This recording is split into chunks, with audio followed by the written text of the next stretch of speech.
나무와 흙으로 지은 자연의 집. 따뜻한 온돌방에서 한복을 만지는 손길.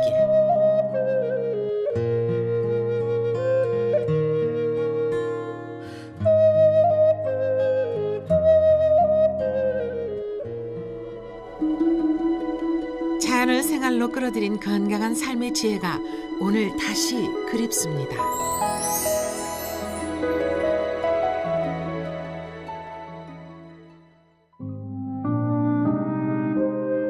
운조루.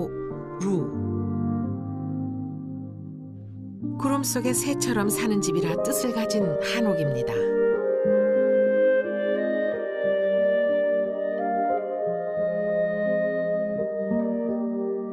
18세기 중반에 지어진 운조루는 조선시대의 대표적인 양반가로 꼽히죠. 연의 한옥처럼 소나무와 흙, 돌로 지어졌는데 조선 후기 건축 양식의 특징을 잘 반영하고 있답니다. 천지인 삼극사상을 그대로 재현해가지고 지어놨습니다. 예, 지붕은 하늘이고 기둥 부분은 사람에 해당합니다. 그리고 밑에 기단 부분이 땅에 해당되는데, 그래서 천인지, 즉 천지인 사상을 그대로 재현해서 나타내서 그대로 집을 지었던 것입니다. 풍수학자들은 이 집터를 금환락지의 명당으로 꼽습니다. 하늘에서 가락지가 떨어졌다는 뜻이죠. 산과 강이 꽃봉오리를 감싸듯 운조루를 감싸고 있는 형세 때문이랍니다. 운조루는 나간 군수를 지낸 류이주가 말년을 보낼 생각으로 지은 집입니다. 영조 시대인 1776년 무렵이죠. 그 후 230여 년 이곳 운조루에는 11대에 걸친 후손들이 무병장수하며 오랜 영화를 누려왔답니다. 음덕을 베풀며 살라는 가훈을 되새기며 말이죠. 두 가마니 닷대가 들어가는 큰 쌀떡이 있는데 그 쌀떡에다가 할아버지께서 쌀을 담아놓고 행랑채에다 두면 가난한 사람들이 이제 그 끼니를 끓일 수 없을 때 그 쌀떡에 마개를 이렇게 돌려서 열면은 쌀이 이게 흘러나오게 되어 있습니다. 그 쌀을 갖다가 끼니를 끓여 먹었기 때문에 그 온갖 전쟁의 그 참화 속에서도 우리 운조루가 230여 년 동안 그대로 11대가 망하지 않고 현재 지탱해온 비결이라 이렇게 말할 수가 있겠습니다. 운조루에는 지금도 후손들이 살림집을 차리고 살고 있습니다.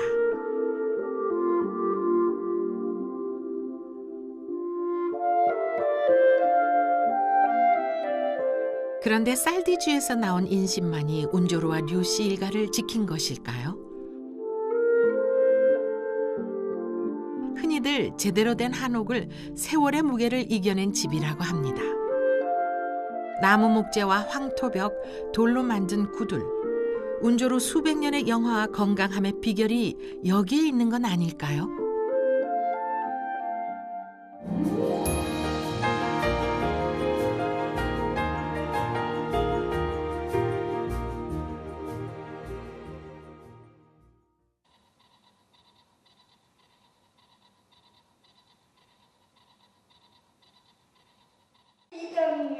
소연이네 가족은 1년 전 이곳 황토 한옥으로 이사 왔습니다.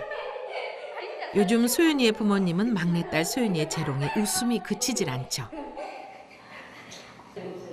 이거 저 한년전에 여기다 언제 좀 계시지? 소연이의 웃음이 온 가족에게 전해지나 봅니다. 무엇에나 관심을 보이고 해맑게 웃는 11살 소녀. 이곳으로 이사 오기 전 아파트 생활을 할 땐 좀처럼 보기 힘든 모습이었죠.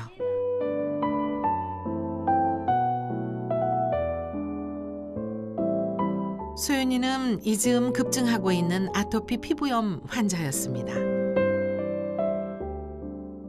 한 1학년 이제 학교 입학하고 나서 한 몇 개월 있다가는 이제 목으로 올라오기 시작하더니 전체 몸이 다 그러더라고요. 그러니까 접히는 부분 외에도 이렇게 막 하도 긁어서 그게 딱정이가 진다 그러죠. 딱정이 치면 그걸 다시 긁어서 그 딱정이가 또 벗겨지. 건강하게 자라는 비결이 정말 이 황토집에서 생활했기 때문일까요? 황토의 어떤 특성이 아토피 치료에 도움을 준 걸까요?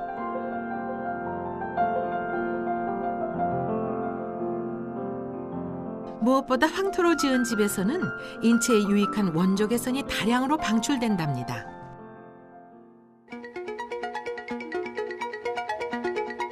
황토에서 분출되는 원조 개선 방사량은 얼마나 될까요? 실험 재료는 한옥을 지을 때 흔히 사용하는 황토를 사용했습니다. 이 황토를 원적외선 측정기에 넣고 원적외선 방사량을 측정하면 방사율이 나오죠. 방사 에너지량과 그 시료의 방사 에너지량을 나누게 되면 그 비율로서 방사율을 표현하게 되는데, 지금 현재 우리가 계산해 보면은 이 황토의 경우 92% 정도 방사율을 나타내고 있습니다.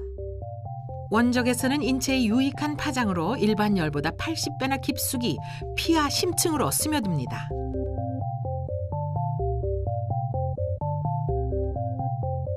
흡수된 원적외선은 세포 조직을 활성화시켜 체온을 높이고 신진대사를 활발하게 하죠. 원적외선은 심리에도 영향을 미칩니다. 우리 마음의 안정 상태를 나타내는 초록색의 알파파가 원적외선 조사 이후 넓어진 것을 볼 수 있습니다. 해인사의 장경각입니다.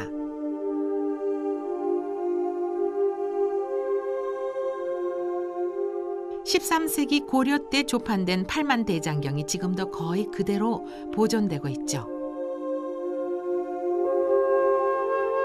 전문가들은 팔만대장경 보존의 비결 중 하나가 이곳 장경각의 황토벽이랍니다.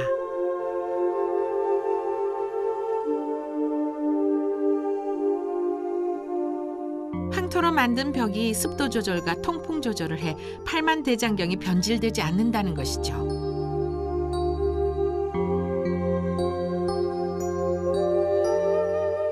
습도와 통풍, 온도를 자동으로 조절하는 황토는 여러 건축물에 사용됐습니다. 옛 규장각 또한 황토덕을 톡톡히 본 건축물이죠. 규장각의 토소가 지금까지 연구 자료로 쓰일 수 있는 것도 이 황토벽의 역할이 컸답니다. 우리 민족은 이미 사만시대부터 흙을 재료로 집을 짓고 생활해 왔답니다.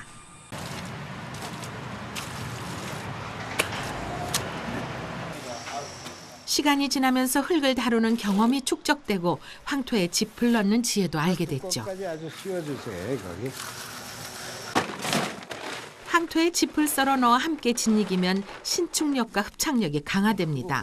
황토집이 오랜 세월이 지나도 크게 상하지 않는 것은 바로 흙 속에 든 이 집 때문이죠.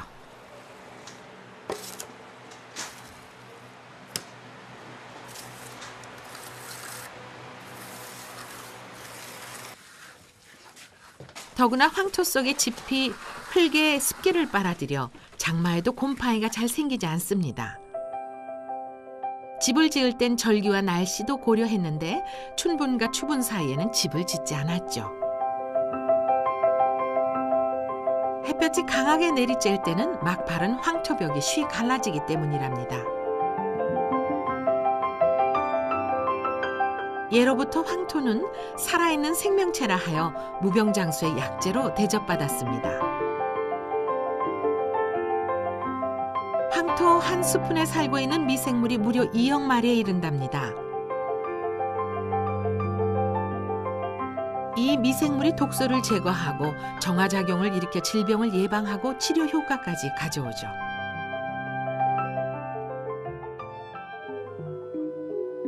황토는 왕실에서도 귀히 여겼습니다. 세종대왕은 황토로 지은 찜질방에 한의사를 배치해 고혈압과 당뇨병 같은 난치병 환자들을 치료하도록 배려했죠. 왕실 사람들이 피로할 때 쉴 수 있도록 3평 정도의 황토방을 국내에 만들어 놓았는데, 말하자면 지금 황토방의 원조격인 셈이죠. 심장을 보호하고 혈관을 튼튼하게 하고 또 아기 못 낳는 사람한테 아기를 낳을 수 있는 그러한 데 활용하는 것은 왕실 어의의 담장목이었습니다. 그래서 출혈이 심해서 죽어가는 사람, 또 독을 먹고 잘못해서 죽어가는 사람, 또 스트레스를 받아서 소위 간이 부어오른 사람, 그런 사람한테 황토를 활용한 그런 건데. 부여의 한옥 건축 현장. 망치 소리가 정말 경쾌하죠? 하나님, 예, 그렇지. 하나 거기 치고 하나 중간 치고, 예. 한 번 더 세게. 더 내려간다. 내려가. 1500년 전 백제시대의 한옥을 재현하는 대공사입니다. 책임자인 최기영 대목장. 이젠 몇 남지 않은 전통 한옥 전문가죠. 최기영 대목장은 소나무 목재만을 고집하기로 유명하답니다. 소나무 몸 전체에 송진이 함유되어 있습니다.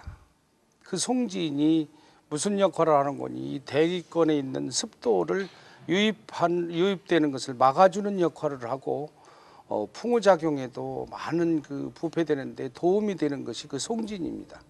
그래서 그 송진이 함유되어 있는 나무는 부패되는데 참 큰 역할을 하기 때문에 오랜 세월 동안 유지를 할 수 있죠. 못을 사용하지 않고 귀틀을 짜 맞추는 결구 작업은 우리 건축물의 가장 큰 특징 중 하나죠. 이렇게 소나무 목재로 지은 집은 신축성이 뛰어나고 지진에 견디는 힘도 콘크리트로 지은 가옥보다 더 크다고 합니다.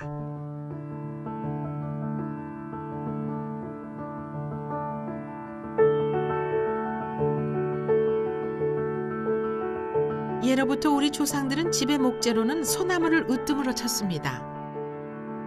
조선 중후기에 엮은 산림 경제에 좋은 소나무 목재를 마련하는 방안이 자세히 소개돼 있답니다. 우선 소나무 껍질이 물을 먹을 경우를 대비해 쾌청한 날에 벌목하라고 권합니다. 비를 맞으면 소나무가 뒤틀리기 때문이죠. 개미 처치 방안까지 전하는데 오전 3시부터 5시인 오경때에 소나무 껍질을 벗기면 흰 개미가 살지 못한다고 하네요.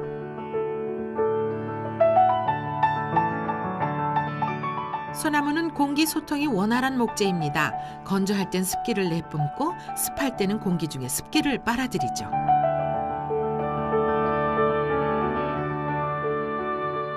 어떤 건축 재료도 따라올 수 없는 친환경 목재임에 틀림없답니다. 소나무의 향기에는 세포 활성 물질과 항균 작용을 가지는 물질들이 많이 들어있어서 우리가 살림욕을 할 때 얻어지는 효과가 같습니다. 신진대사를 촉진시켜주면서 혈액순환. 황토로 바른 부뚜막같이 10년 이상 불을 땐 아궁이 바닥을 30cm가량 파면 오랜 화기로 다져진 자줏빛 황토 흙이 나오는데 명약 중에 명약으로 통했답니다.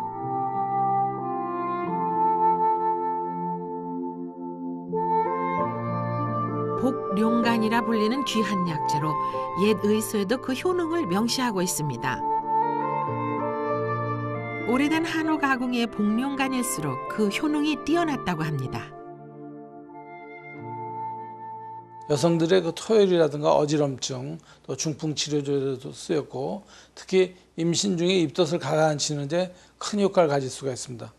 최근에는 그 아궁이들이 없어짐으로써 복룡간의 약재가 귀해졌기 때문에 문제가 되지만은 옛날 부엌 앞에서 일을 하던 사람이 암이나 기타 중병에 걸리는 일이 적었다는 것도 복룡의 효과라고 얘기하고 있습니다.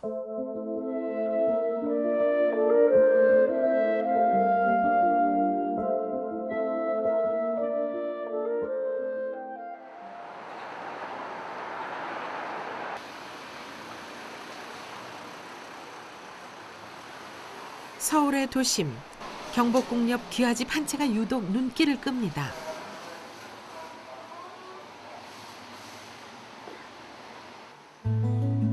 고풍스런 창호지 문살과 아담한 마당에 놓인 옹기까지 정겨움이 넘치죠. 한복 디자이너인 이효재의 작업실입니다. 상치는 그리고 이렇게 돼서 못해. 이렇게 막혀 있는 거. 제자에게 한복 바느질을 가르치고 있네요. 낙타가 뭘 통과한다든지 주는 것보다 이쁠 것 같아. 어머니를 따라 한복 바느질을 한 지 어느새 20년. 그이는 요즘 한복을 배우겠다는 젊은 제자가 그리 반가울 수 없습니다.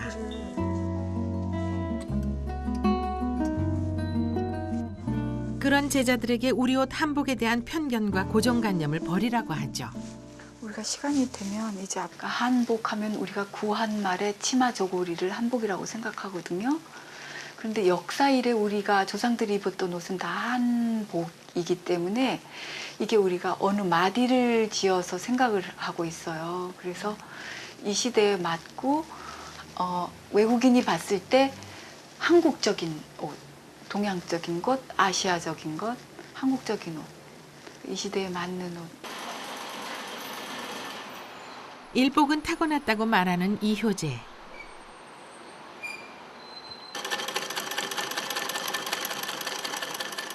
그이는 한복의 아름다움을 전할 수 있는 일이라면 마다하는 일이 없답니다. 한복의 선을 활용한 생활 소품도 그중 하나죠. 사극의 한복 의상을 제작해 유명세를 타기도 했는데요. 어떤 일을 하든 한 가지 원칙은 지킨답니다. 우리 옷 한복이 가진 원초적인 선이죠. 자연을 닮았어요. 산을 닮고 초가 지붕을 닮고 또 이 저고리 코를 보면 석코를 보면 기와 지붕 닮고 그래서 자연이에요. 다 자연스러운 것. 가장 아름다울 때 자연스럽다고 말하거든요. 한옥, 한복 다 자연스러운 아름다움. 이효재는 전통의 아름다움도 시대에 따라 변한다고 말합니다. 하지만 시대를 넘나들며 모두를 아우르는 원형이 있다고도 하죠. 우리 옷을 우리 옷답게 하는 그 무엇, 우리 옷 한복에는 어떤 매력이, 또 어떤 건강함이 숨어 있을까요?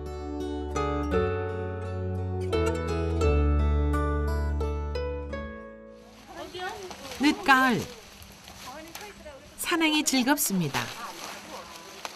아직 단풍이 들지 않은 떡갈나무 잎을 채취하느라 손길이 분주합니다.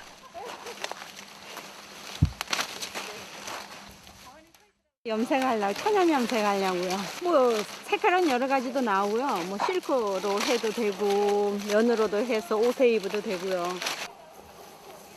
우리 산과 들에 있는 평범한 나무와 풀이 천연 염색에 좋은 재료가 됩니다.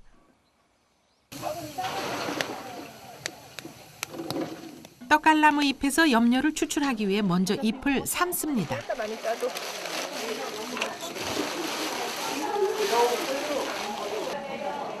환경 오염이 심해지면서 천연 염색이 친환경 상품으로 관심을 모으고 있죠. 그런데 이게 물이 언제나 끓냐고. 최근엔 산가들을 찾아 직접 천연 염색을 해보는 이런 모임이 늘어나는 추세입니다. 떡갈나무 삶은 물을 곱게 걸러내기만 하면 흉내낼 수 없는 자연의 색이 나온답니다. 장점은 뭐 우리 일상생활에서 쓰는 그런 화학색 성분으로 해서 만든 그런 제품이 아니라 우리가 뭐 들에서나 아니면 산에서나 뭐 황토 같은 경우 뭐 이런 거는 자연에서 그냥 얻잖아요. 그러니까 뭐 자연 그대로의 그 색을 얻을 수 있어서 그래서 더 좋은 것 같아요. 천연 염색 과정은 생각보다 쉽습니다. 떡갈나무 잎 염료가 천 깊숙이 흡수되도록 힘껏 주물러 주죠.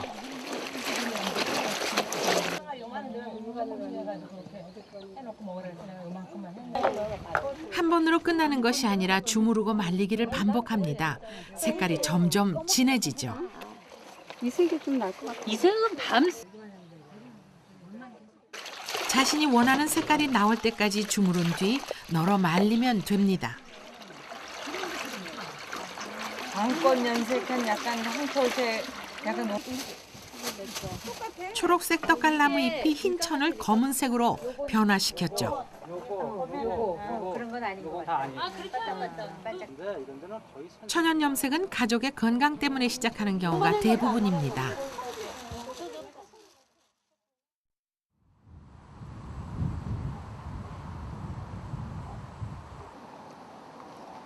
파란 하늘을 배경으로 널린 천. 우리 천연 염색을 대표하는 쪽 염색을 한 천이죠. 이 집의 뒤편 온통 쪽밭입니다. 한창 꽃을 피웠습니다. 천연 염색가 한채석 씨도 만났죠. 농사를 짓다 쪽의 매력에 빠져 10년째 쪽과 함께 살고 있답니다.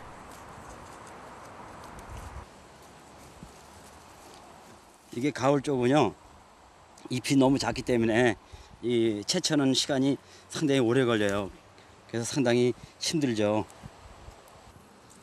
한여름에 어린 쪽잎이 발효 쪽 염색의 제격이라면 늦가을 성숙된 쪽잎은 생쪽 염색에 좋답니다.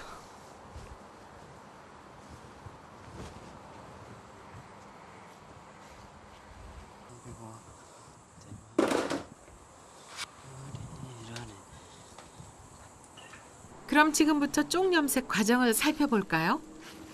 먼저 물로 쪽잎의 먼지를 가볍게 닦아냅니다. 너무 세게 닦아내면 쪽의 염료 성분이 빠져나가기 때문이죠. 쪽 염색은 널리 알려진 천연 염색이지만 색을 내는 데는 가장 까다롭습니다.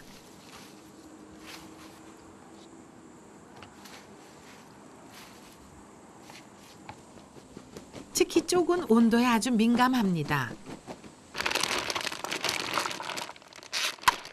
쪽물은 얼음물로 만들어야 제대로 색이 나옵니다.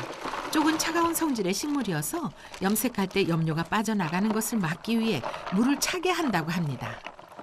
이게 남색과 녹색이 같이 나오죠.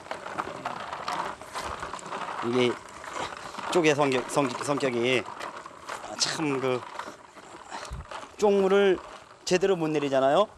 근데 아무리 단련된 기술이 좋은 물쟁이도 쪽 제대로 내리기가 쉽지 않아요.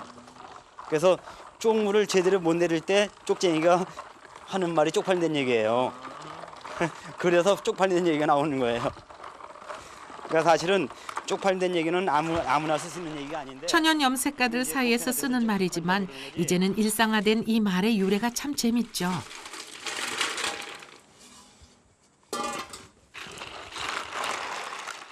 이렇게 얼음 염색물에 20-30분가량 주물러야 제대로 된 쪽빛이 나온답니다. 우리 쪽은 그렇게 하늘을 닮아 있죠. 하늘빛이 고스란히 빨래줄에 걸립니다. 얼음이 귀했던 지난 시절 쪽 염색천은 부유층의 전유물이었습니다. 시집갈 땐 쪽물천으로 이불을 할 정도로 귀히 여겼죠. 쪽 염색 이불은 몸에 뭉친 나쁜 기를 풀어준답니다. 쪽 같은 경우에는 그게 방충성이 있습니다. 특히 또 독사가 싫어한다고 그래요. 그래서 쪽으로 염색된 옷을 입으면 이제 예전에는 뱀이 많았기 때문에 뱀이 와서 무는 것으로부터 방지할 수도 있고, 또 요즘에 아토피로 고생을 하는 어린 아이들도 많이 있는데 그런 피부염을 유발하는 포도당 구균 같은 것을 살충할 수 있는 그런 기능도 같이 가지고 있습니다. 16세기의 약재 종합서인 본초 강목은 쪽물 들인 천을 호랑이에게 당한 상처에 썼다고 전합니다. 우리의 천연 염색은 삼국시대에 들어 크게 발전합니다.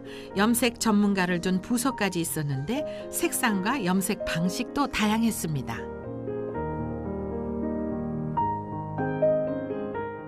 신라는 염색 문화가 가장 활발했던 황금기를 이루게 됩니다. 너무 활발하게 성행하고 그럼에 따라서 어느 시대에 따라서 특히 흥덕 왕 때에는 흠제 복색을 대대적으로 내린 적도 있었습니다. 고려시대엔 민간에서 염색 공장이 생길 정도로 염색 문화가 발달합니다. 특히 고려의 자색은 중국에서도 탐낼 정도였죠. 조선시대에는 전체를 같은 빛깔로 염색하는 침염이 주를 이뤘습니다. 금박이나 자수로 무늬 염색을 하기도 했죠. 천연 염색의 재료는 우리 산과 들의 지천으로 널려 있습니다. 꽃과 나무, 풀과 조개, 심지어 벌레와 뼈까지 천연 염색의 염료가 되죠.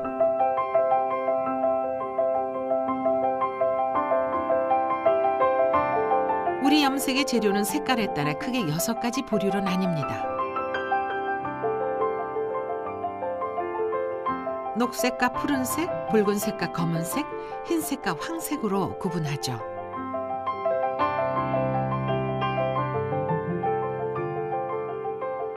이러한 기본색을 바탕으로 염색법에 따라 수십, 수백 가지의 색을 낼 수 있습니다.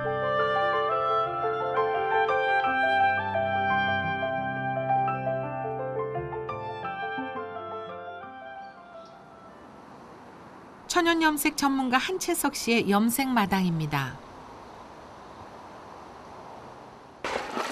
황토는 서민적이면서도 건강에도 좋은 염료죠.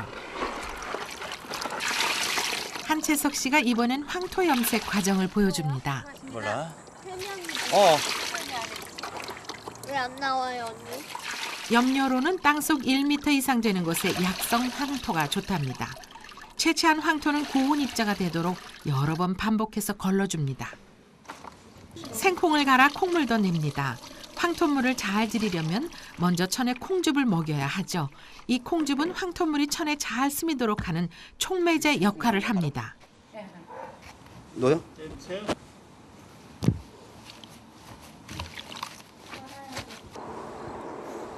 4개월에 걸쳐 30번 정도 물 갈아주기를 반복한 황토 염료입니다.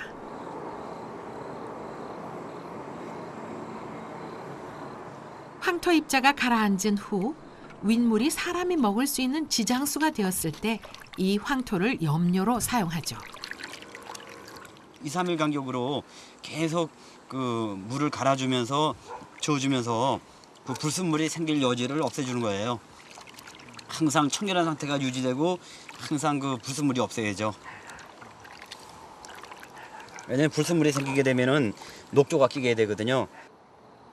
황토를 푸는 물은 2, 3% 정도의 농도를 가진 더운 소금물을 사용하는 게 좋습니다. 황토는 55도에서 65도 사이에서 색이 가장 잘 드는데 물을 이 온도에 맞추는 거죠. 이 소금물은 콩즙과 같이 촉매제 역할을 한답니다.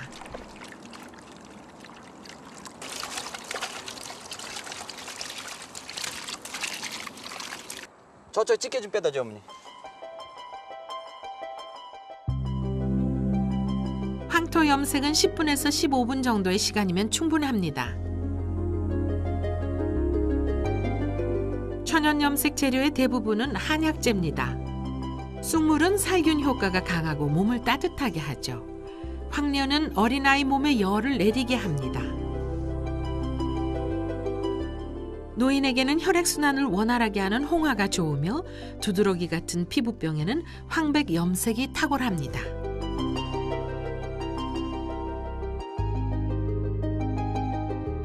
천연 재료로 염색한 옷이나 침구가 몸에 닿는 것은 몸에 좋은 한약재를 걸치는 것과 같은 효과가 있죠.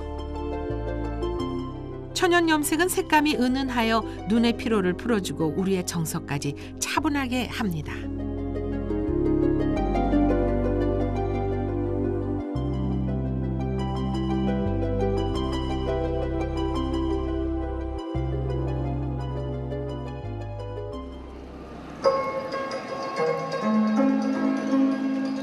요즘은 우리 옷의 멋과 아름다움을 뽐내는 한복 패션쇼를 자주 볼 수 있습니다.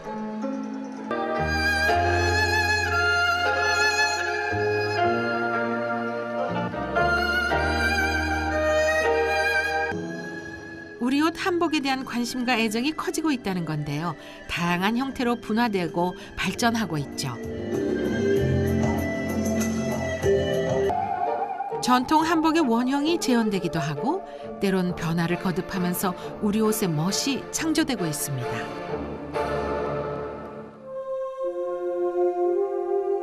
한복은 쭉 뻗은 직선과 부드러운 곡선이 조화를 이룬 옷입니다. 특히 베레선이란 이름의 한복 소매선은 한복의 곡선미를 대표하죠.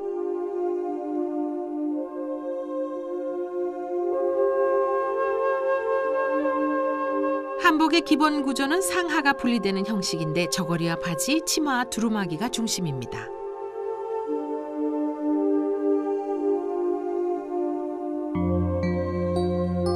우리 옷의 시작은 삼국시대로 거슬러 올라갑니다. 신라 복식을 계승한 고려시대에는 왕복을 비롯한 관복이 특히 발달했죠. 조선시대에는 저고리가 짧아지고 고름이 생긴 근세 한복의 모양새가 성립됐습니다. 중후기에 이르면 치마폭이 늘어나고 색상이 화려해지면서 아름다움이 극에 달합니다.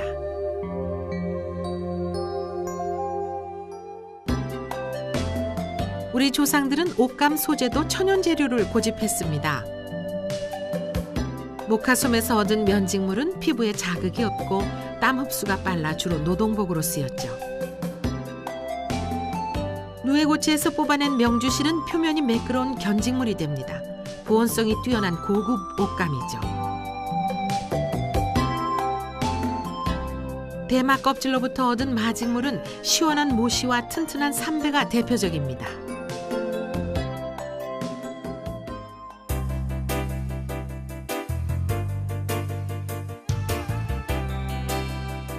외관은 연의 찜질방과 다르지 않지만 이곳에선 특별한 찜질 효과를 기대할 수 있답니다. 찜질방을 둘러싼 벽과 바닥, 소품과 옷이 모두 삼배로 만들어져 있습니다. 뜯었는데도요, 흡수가 잘 되니까는 기분이 상쾌한 것 같아요. 그냥 뭐 나이롱 옷 그런 섬유보다는 이거 입으니까는.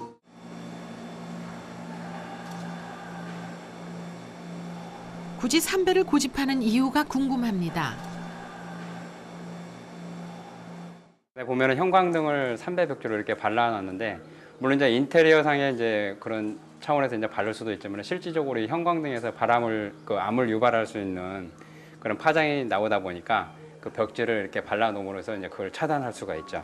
그래서 이제 모든 걸 삼배하고 연관을 씌워서 그런 옛날에 조상님들이 사용하셨던 걸 갖다 그대로 도입을 해서 지금 현대 생활에 맞게끔 그렇게 갖춰져 있습니다. 과연 천연 섬유 삼배가 유해 파장을 차단할 수 있을까요? 삼배의 자외선 차단력을 확인해 보기로 하죠. 자외선은 심하면 피부암과 홍반을 일으키는 방사선의 일종입니다. 철제 상자에 든 대조군 실험지와 상자에 삼배를 덮은 실험지를 준비하고 같은 양의 자외선을 쪼였습니다.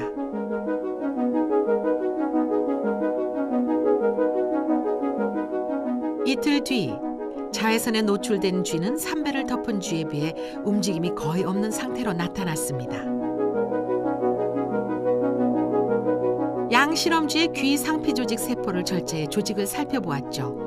정상 쥐를 기준으로 했을 때 자외선 노출 쥐에 비해 삼배 상자 속 쥐의 상피 조직 훼손이 4배 정도 적게 나타났습니다.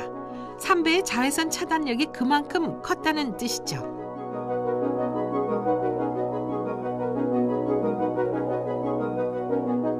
삼배는 항균, 항독성 효과도 있는데 삼배가 수의로 가장 많이 쓰이는 이유입니다.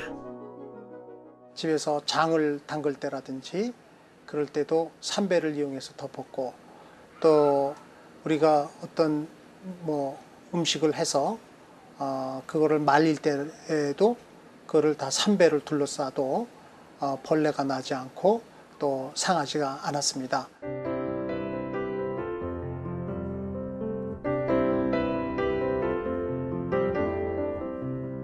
전통 한복 디자이너인 박순기 씨는 주로 홀레복을 만들어 왔습니다.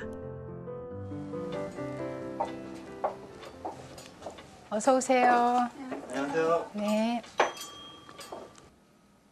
최근엔 전통 홀레복을 찾는 젊은이들이 늘고 있습니다. 마모자를 이 색으로 치마와 같은 동색 계열로 해드리면은 매치가 좀 잘 되는 편이거든요. 여기 이제 색상이 많이 틀리죠. 아직은 1년에 한두 번 입는 특별한 날의 옷으로 여겨지는 것도 사실이죠. 하얀 편은 아니거든요. 이 위에다 남자분은 두루마기를 꼭 입으셔야 돼요. 그래서인지 한복 입는 방법이 서툰 것도 사실입니다. 방한용으로 입을.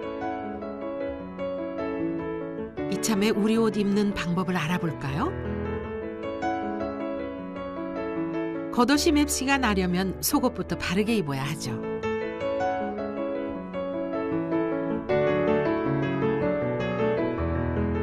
고름은 긴 고름으로 고를 만들고 짧은 고름으로 그 고를 감아 묶어 너무 조여지지 않도록 당겨주면서 모양을 만듭니다.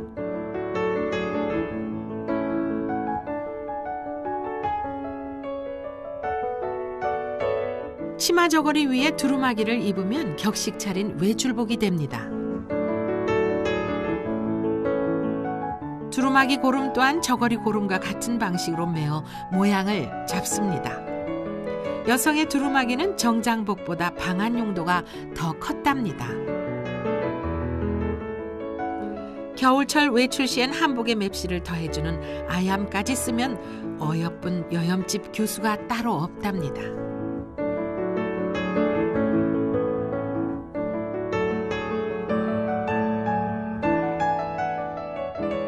남성의 경우 바지와 저고리가 기본이죠. 넓은 사폭을 한쪽으로 접고 그 위를 허리끈으로 고정시킵니다. 많은 분들이 자신 없어 하는 데님맥입니다. 발목 안쪽 복사뼈 부근에 매듭을 만드는데 2번 묶고 모양을 잡죠.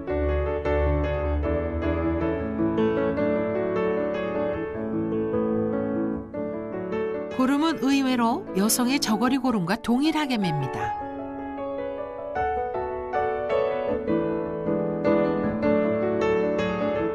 남성은 바지 저고리 위에 조끼와 마고자로 멋을 냈죠. 마고자는 남성 한복 정장의 필수품이기도 합니다.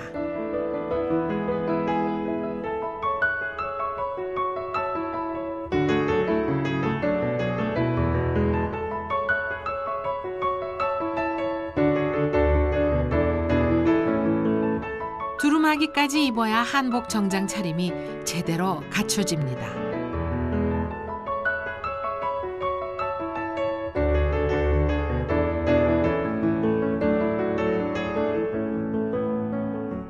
우리 옷 한복은 제대로 잘 입는 것만으로도 예도의 표시가 됩니다. 옷이 날개란 말 역시 틀리지 않나 봅니다.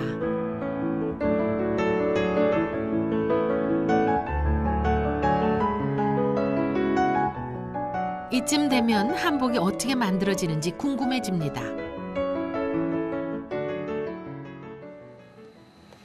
한복 재단은 평면 재단이 원칙입니다.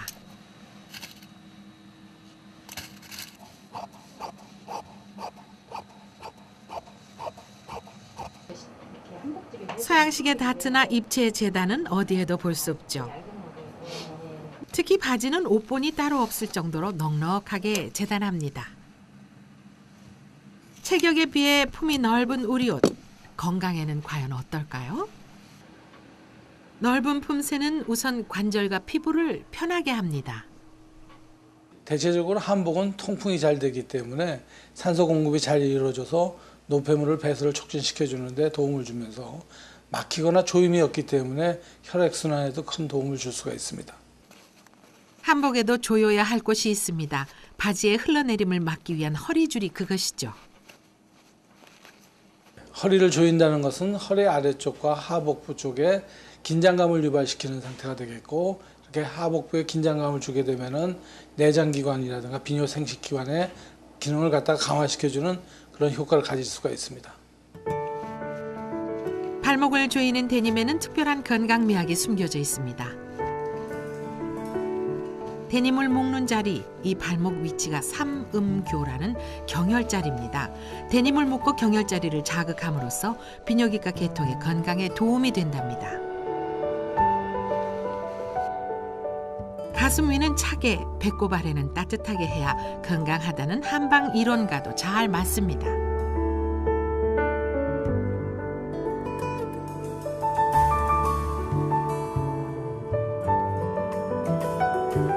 치마 저고리에도 여성의 출산 건강을 위한 비결이 담겨 있답니다. 여성들의 옷이 그 뭐 스타킹이라든가 콜셋이라든가 심지어 청바지 이런 걸로 해서 여성들이 늘 입고 있는 옷이 24시간 몸에 꼭 이렇게 끼이는 옷이에요. 그래서 아랫부분이 통풍이 된다든가 자연바람을 쐰다든가 이런 일들이 굉장히 제한이 되어서 현대 여성들의 그 아랫병이 많아진다라는 그런 얘기들이 있거든요. 근데 그런 거에 비하면 우리나라 속옷들은 굉장히 품이 넉넉했기 때문에 아랫부분이 현대 여성들보다는 훨씬 더 건강했기 때문에 그런 즉 현대와 같은 그런 병은 없었고요. 그러한 옷들을 입었기 때문에 여성들이 그 조금 건강한 생활을 하지 않았나 싶습니다. 우리 옷은 외양만을 감싸거나 맵시만을 뽐내는 옷이 아니었습니다. 수천 년을 그려왔듯이 한복은 미래에도 건강한 옷으로 거듭날 겁니다.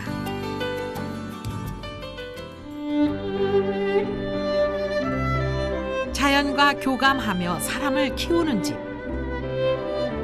흔히 우리의 집 한옥을 생명의 집, 자연의 집이라 합니다. 집이 우리네 삶과 생활의 터전이라면 옷은 우리 몸의 집이죠.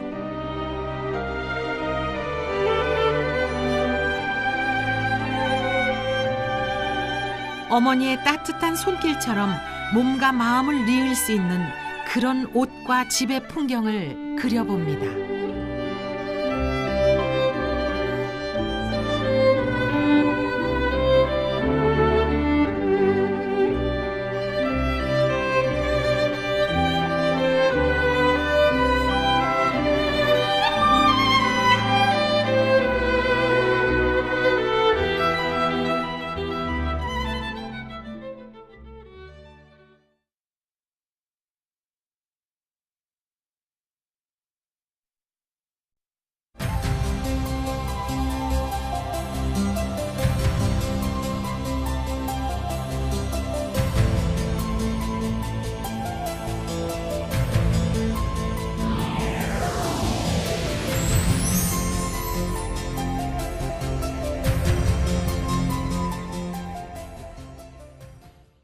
막 하도 긁어서 그게 딱정이가 진다 그러죠. 딱정이 치면 그걸 다시 긁어서 그 딱정이가 또 벗겨지. 건강하게 자라는 비결이 정말 이 황토집에서 생활했기 때문일까요? 황토의 어떤 특성이 아토피 치료에 도움을 준 걸까요?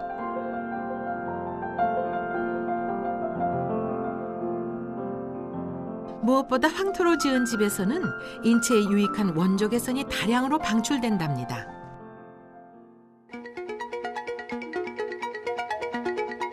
황토에서 분출되는 원조 개선 방사량은 얼마나 될까요? 실험 재료는 한옥을 지을 때 흔히 사용하는 황토를 사용했습니다.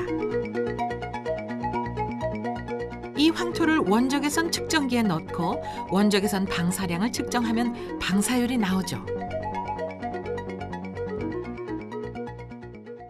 방사 에너지량과 그 시료의 방사 에너지량을 나누게 되면 그 비율로서 방사율을 표현하게 되는데, 지금 현재 우리가 계산해 보면은 이 황토의 경우 92% 정도 방사율을 나타내고 있습니다. 원조 개선은 인체에 유익한 파장으로 일반 열보다 80배나 깊숙이 피하 심층으로 스며듭니다.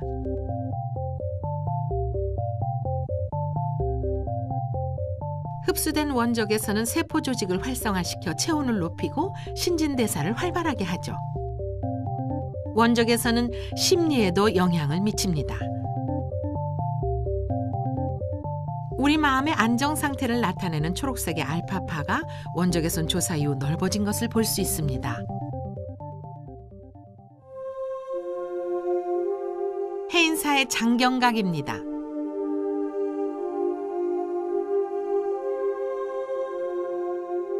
13세기 고려 때 조판된 팔만대장경이 지금도 거의 그대로 보존되고 있죠.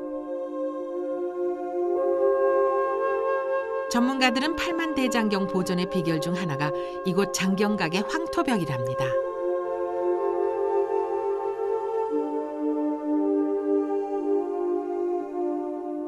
황토로 만든 벽이 습도 조절과 통풍 조절을 해 팔만대장경이 변질되지 않는다는 것이죠.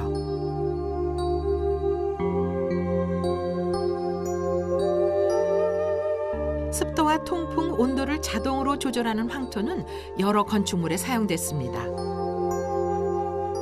옛 규장각 또한 황토덕을 톡톡히 본 건축물이죠. 규장각의 도서가 지금까지 연구 자료로 쓰일 수 있는 것도 이 황토벽의 역할이 컸답니다. 우리 민족은 이미 사만시대부터 흙을 재료로 집을 짓고 나무와 흙으로 지은 자연의 집, 따뜻한 온돌방에서 한복을 만지는 손길.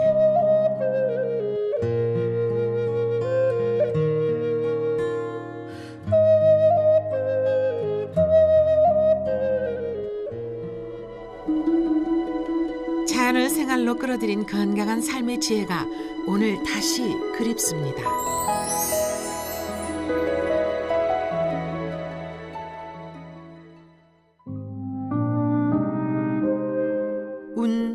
운조루. 구름 속의 새처럼 사는 집이라 뜻을 가진 한옥입니다.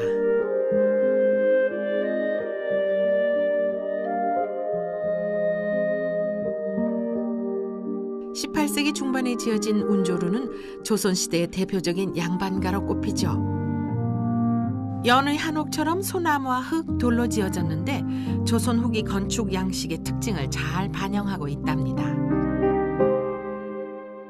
천지인 삼극사상을 그대로 재현해가지고 지어놨습니다. 예, 지붕은 하늘이고 기둥 부분은 사람에 해당합니다. 그리고 밑에 기단 부분이 땅에 해당되는데 그래서 천인지, 즉 천지인 사상을 그대로 재현해서 나타내서 그대로 집을 지었던 것입니다. 풍수학자들은 이 집터를 금환락지의 명당으로 흔히들 제대로 된 한옥을 세월의 무게를 이겨낸 집이라고 합니다. 나무 목재와 황토벽, 돌로 만든 구들, 운조루 수백 년의 영화와 건강함의 비결이 여기에 있는 건 아닐까요?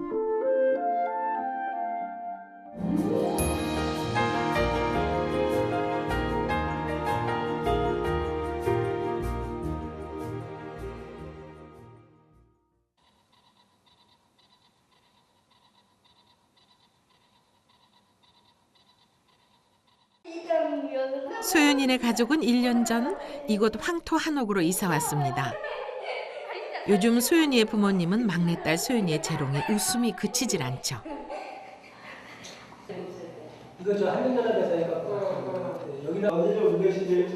소윤이의 웃음이 온 가족에게 전해지나 봅니다. 무엇에나 관심을 보이고 해맑게 웃는 11살 소녀. 이곳으로 이사 오기 전 아파트 생활을 할 땐 좀처럼 보기 힘든 모습이었죠.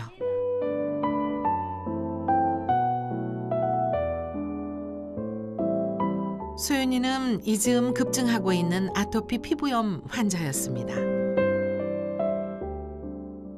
한 1학년 이제 학교 입학하고 나서 한 몇 개월 있다가는 이제 목으로 올라오기 시작하더니 전체 몸이 다 그러더라고요. 그러니까 접히는 부분 외에도 로 꼽습니다.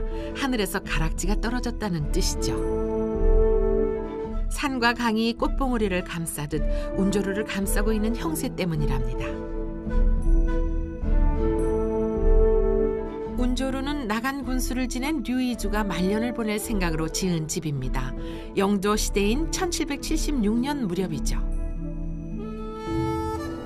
그 후 230여 년 이곳 운조루에는 11대에 걸친 후손들이 무병장수하며 오랜 영화를 누려왔답니다. 음덕을 베풀며 살라는 가훈을 되새기며 말이죠. 두 가마니 닷대가 들어가는 큰 쌀떡이 있는데 그 쌀떡에다가 할아버지께서 쌀을 담아놓고 행랑채에다 두면 가난한 사람들이 이제 그 끼니를 끓일 수 없을 때 그 쌀떡에 마개를 이렇게 돌려서 열면은 쌀이 이게 흘러나오게 되어 있습니다. 그 쌀을 갖다가 끼니를 끓여 먹었기 때문에 온갖 전쟁의 그 참화 속에서도 우리 운조루가 230여 년 동안 그대로 11대가 망하지 않고 현재 지탱해온 비결이라 이렇게 말할 수가 있겠습니다. 운조루에는 지금도 후손들이 살림집을 차리고 살고 있습니다.